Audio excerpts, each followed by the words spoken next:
میں نے ایسے لوگ بھی دیکھے ہیں مسجد کی ہمسائیگی میں ہوتے ہیں، نماز کی توفیق نہیں ہوتی۔ بعض اوقات یہ دیکھنے میں آتا ہے کہ کوئی جنازہ ہو جاتا ہے تو ظہر کے بعد جنازہ ہے، عصر کے بعد جنازہ ہے، تو گھر بالکل مسجد کے قریب ہے، تو ظہر کے بعد میت اٹھائی جائے گی، تو سب وضو سے ہوتے ہیں، تو نماز کا وقت ہوا تو سب مسجد میں چلے گئے کہ نماز پڑھیں، اس کے بعد جنازہ اٹھائیں گے، اور بے نمازی ادھر ادھر گلیوں میں منہ چھپاتے پھر رہے ہوتے ہیں، وضو بھی کیا ہوا ہے رسماً، لیکن مسجد میں جانے کی توفیق نہیں مل رہی۔ وہ سمجھتے ہیں ہم نہیں جا رہے، میاں تمہیں کوئی بلا ہی نہیں رہا۔ اتنے بد نصیب ہو، جنازہ بھی تم اللہ کے لیے نہیں پڑھنے آئے، وہ بھی کسی کے دکھلاوے کے لیے آئے ہو۔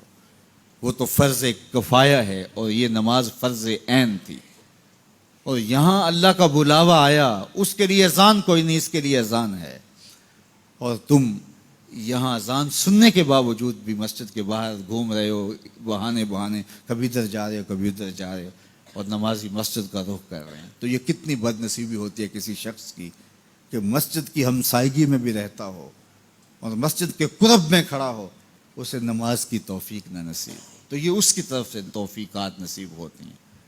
میں ایک بات سنایا کرتا ہوں کہ لاہور جب بڑی چہل پہل ہوا کرتی تھی ہمارے ریلوے اسٹیشن پہ، تو بہت سارے لوگ ریلوے کے ذریعے آیا کرتے تھے، تو وہاں کلیوں کی قطاریں ہوا کرتی تھی۔ ایک بوڑھا کلی، ٹرین کا وقت ایسا تھا کہ وہ رکی آ کے، تو اس نے کسی کا سامان اٹھایا، تو میکلوڈ روڈ پہ جانا تھا، تو راستے میں نوری مسجد پڑتی ہے، تو اس نے کہا قریب آ کے کہ بابو جی میری نماز عصر رہتی ہے، تو ذرا 2 منٹ کے لیے رکیے، میں نماز پڑھ لوں۔ تو اس نے کہا ٹھیک ہے، سامان رکھا اور بابا جی اندر نماز پڑھنے چلے گئے۔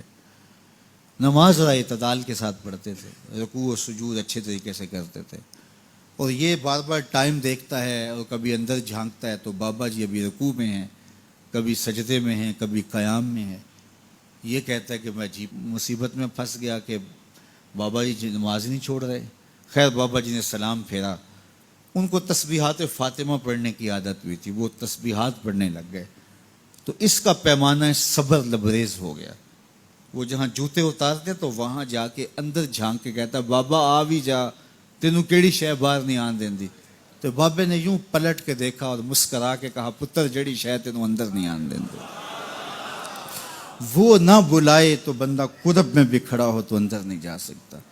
اللہ سے توفیق مانگو کہ ہماری نسلوں میں بھی کوئی بے نمازی نہ ہو، 5 گانا نماز کی عادت زندگی میں رچ بس جائے، ہماری اولادیں بھی رب کے حضور سجدہ ریز ہونے والی ہیں۔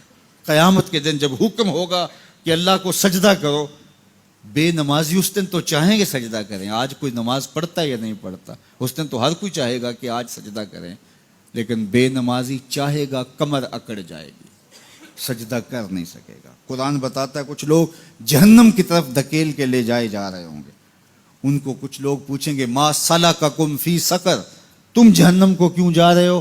تو وہ کہیں گے لم نک من المصلین، ہم نماز نہیں پڑھا کرتے تھے۔ تو 5 گانا نماز یہ زندگی میں شامل کر لو، کبھی بھی نماز قضا نہ ہونے پائے۔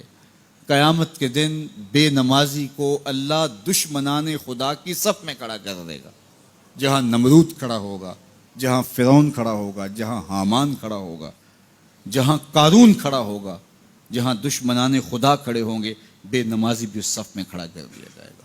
مجھے بتائیے ہم میں سے کوئی بھی یہ گوارہ کرتا ہے کہ حشر کے دن دشمنان خدا کی صف میں کھڑے کر دیے جائیں؟ یا کوئی خاتون یہ گوارہ کرتی ہے کہ رسول اللہ صلی اللہ علیہ وآلہ وسلم کی راہوں میں کانٹے بچھانے والی ام جمیل کے ساتھ کھڑی کر دی جائے؟